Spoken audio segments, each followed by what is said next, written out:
एकता की मूर्ति, statue of unity. पाठ प्रवेश। विभिन्न मुद्राओं में खड़ी या बैठी महापुरुषों की मूर्तियों का अवलोकन करना किसी किताब को समग्रतः आत्मसात करने से कम नहीं होता।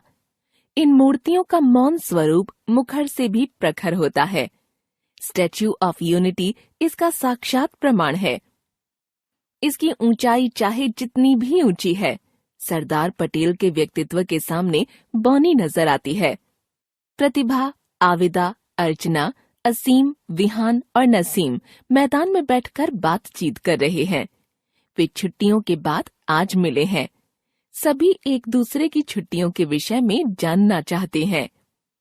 आविदा: प्रतिभा, तुम भारत से कब वापस आई? प्रतिभा: तुम्हें कैसे पता चला कि मैं भारत गई थी? परसों मॉल में तुम्हारी दादी जी मिली थी, उन्होंने बताया। हाँ, कल ही आए थे। मैं तुम्हें अपनी एक रोचक यात्रा के बारे में बताती हूँ। इस बार हम नाना जी के साथ स्टैच्यू ऑफ यूनिटी देखने गए थे। अर्चना: क्या ये मुंबई में है? मैंने तो नहीं देखा। अरे नहीं, ये तो गुजरात में है। असीम: गुजरात में कहाँ? यह गुजरात में भरूच के निकट नर्मदा जिले में सन 2018 में बनाया गया।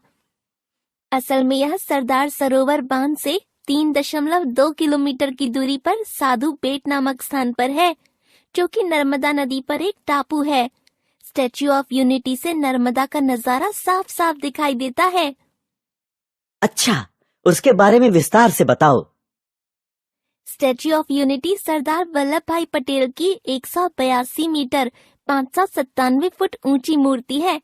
आधार सहित तो इसकी कुल ऊंचाई 208 मीटर 682 फुट है। इतनी बड़ी मूर्ति को बनाने में तो बहुत समय और पैसा खर्च हुआ होगा। क्या तुमने इसके बारे में जानकारी प्राप्त की? हाँ अर्चना, नाना जी ने बताया कि प्रारंभ में इस परियोजना की कुल लागत भारत सरकार द्वारा लगभग 3001 करोड़ रुपए रखी गई थी। लार्सन एंड टूब्रो ने अक्टूबर 2014 में सबसे कम 2989 करोड़ 436.34 मिलियन डॉलर की बोली लगाई, जिसमें निर्माण और रखरखाव दोनों शामिल था। यह मूर्ति इस्पात सांचे, कंक्रीट तथा कांस्य लेप से युक्त है। अच्छा। नसीम: देश के लिए सरदार वल्लभ भाई पटेल का क्या योगदान था? नसीम: वे स्वाधीन भारत के प्रथम उप प्रधानमंत्री और गृह मंत्री थे। साथ साथ सरदार पटेल भारत की एकता के शिल्पी और एक सच्चे धर्मनिरपेक्ष सेकुलर राष्ट्रवादी नेता थे। भारतीय इतिहास तथा संस्कृति के प्रति उनकी गहरी आस्था थी। आजादी की नींव को पक्का करने का श्रेय उन्हीं को जाता है। सरदार पटेल की कड़ी मेहनत और लगन का ही परिणाम है कि आज हम अखंड भारत देख रहे हैं। उन्होंने छोटे छोटे राज्यों को जोड़ने का महान कार्य किया। अच्छा, क्या भारत में अनेक राज्य थे?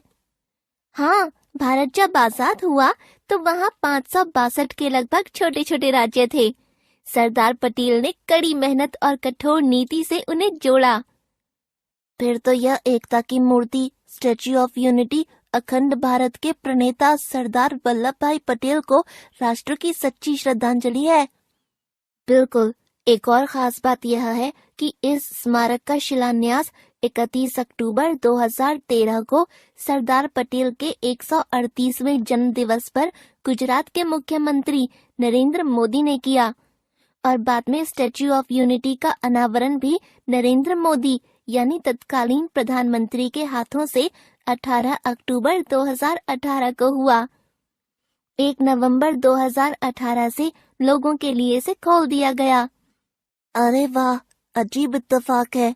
देखने में मूर्ति कैसी लगती है? भव्य मूर्ति है नसीम। इस मूर्ति पर कांस्य लेप किया गया है।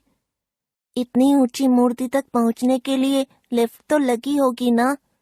सब हंसते हैं।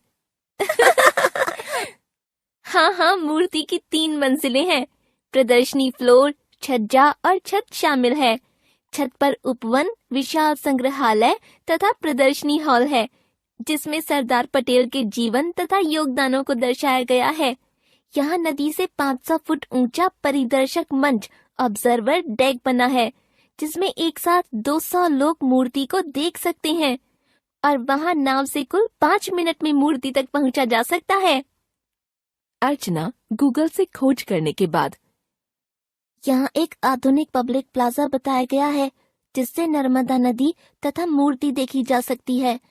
इसमें खान पान स्टॉल, उपहार की दुकानें और अन्य सुविधाएं शामिल हैं।